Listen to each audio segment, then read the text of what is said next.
U potresnim hronikama koje ovih dana ispisuju desetine hiljada izbjeglica iz Hrvatske, nekoliko reči su gotovo iste. Nismo mogli više izdržati, pričaju ti ljudi. Profesore Petroviću, vi ste jedan od očevidaca kad je vaša ćerka bežući iz Hrvatske spašavala živu glavu. Teško je to reći.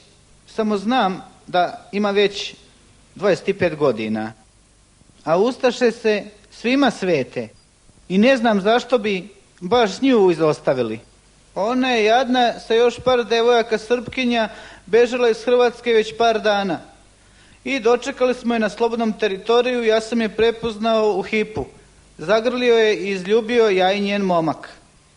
U potresnim hronikama koje ovih dana ispisuju desetine hiljada izbjeglica iz Hrvatske, nekoliko reči su gotovo iste. Nismo mogli više izdržati, pričaju ti ljudi.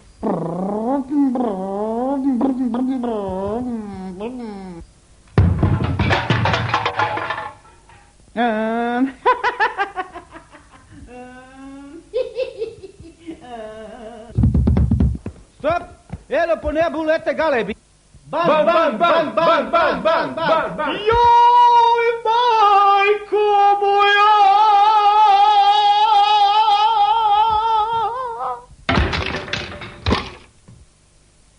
Pilot ovog aviona je inače dobrovoljac, poznati pevač novokomponovane muzike, uspio je da se spasi. Izvuklo ga je armija iz Vralja dece koje su htjela da ga umlate. Evo šta on kaže na sve to.